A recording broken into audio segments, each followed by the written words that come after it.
बंगाल में नहीं लगेगा राष्ट्रपति शासन, उससे भी तगड़ी प्लानिंग हो गई तैयार। ममता कुर्सी छोड़ेंगी, भतीजा जेल जाएगा, राज्यपाल वापस आएंगे, फिर खेल होगा।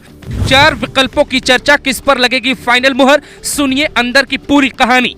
9 अगस्त की घटना को 35 दिन हो चुके, न परिवार को इंसाफ मिला, न उसकी उम्मीद दिखाई देती है, न डॉक्टर्स की मांगे मानी गई। ममता दीदी इस्तीफे की बात तो करती हैं लेकिन कुर्सी छोड़ना नहीं चाहती। फिर सवाल है बंगाल में अब होगा क्या।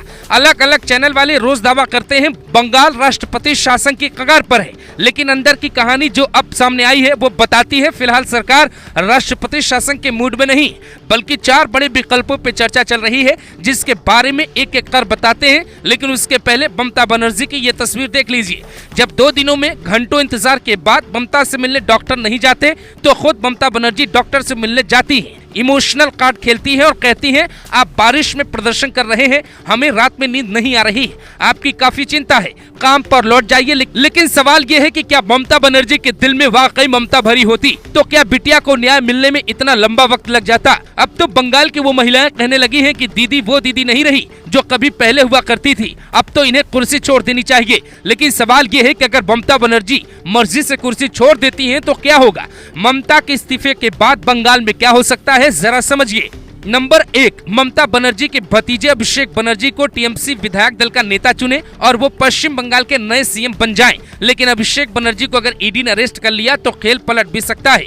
नंबर 2, अभिषेक बनर्जी अगर बहुमत साबित नहीं कर पाए और नई सरकार नहीं बना पाए तो बंगाल में मध्यावधि चुनाव भी हो सकते हैं। नंबर 3, पश्चिम बंगाल को नए सीएम के साथ साथ नया राज्यपाल मिल जाए, क्योंकि सीवी बोस पर कई सवाल उठते रहे।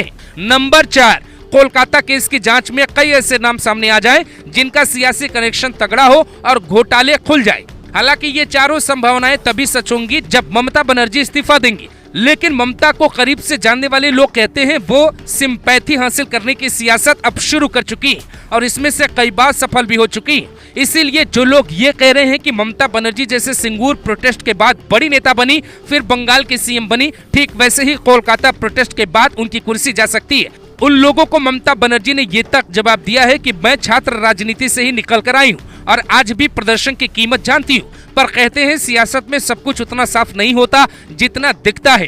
कोलकाता केस में जिस तरीके से सबूत मिटाए गए, सीबीआई 1 महीने से चक्कर खा रही है, वो साफ इशारा करता है कि कुछ तो ऐसा है जो हमें और आपको नहीं दिख रहा है। पर्दे के पीछे कुछ ऐसी कहानी चल रही है जिसमें बरसों बाद अगर मूवी बनी तो बड़े खुलासे हो सकते हैं। ऐसा पहली बार किसी केस में सुनने को मिला है कि सीबीआई किसी आरोपी का नार्को टेस्ट करवाना चाहती है और आरोपी ने मना कर दिया। उसके बाद कोर्ट ने टेस्ट वाली याचिका ही खारिज कर दी। फिर सवाल उठता है आखिर किसको बचाने के लिए संजय रॉय ने ये सब किया। सूत्र कहते हैं कि संजय रॉय को इस केस में अपने ऊपर सारा आरोप लेने के लिए करोड़ों रुपए दिए गए। हालांकि इसकी पुष्टि होना अभी बाकी है। न तो कोलकाता पुलिस की फाइल में इसकी कहीं जिक्र है और न ही सीबीआई की कहानी में इसका कोई क्लू मिलता है। पर बंगाल में आम लोगों के बीच ऐसी चर्चा है कि संजय रॉय को बकायदे पहले ट्रेनिंग दी गई थी कि पकड़े जाओगे तो कैसे झूठ बोलना है, पॉलीग्राफ मशीन को धोखा देना है, बयान पर बयान बदलते रहना है ताकि जांच करने वाले ही कंफ्यूज हो जाए। यही वजह है कि बंगाल में एक तबका जहां राष्ट्रपति शासन की मांग कर रहा है तो वहीं दूसरा तबका मुख्यमंत्री पद से ममता बनर्जी के इस्तीफे की मांग कर रहा है और नए मुख्यमंत्री की मांग करते हुए अब आवाजें तेज होने लगी। लेकिन ममता दीदी के दिल में क्या है वो वही जाने, बीजेपी क्या करने वाली है वो बीजेपी जाने। लेकिन सवाल सिर्फ एक है, बेटी को न्याय बंगाल में कब मिलेगा और कौन दिला सकता है, कैसे मिल सकता है।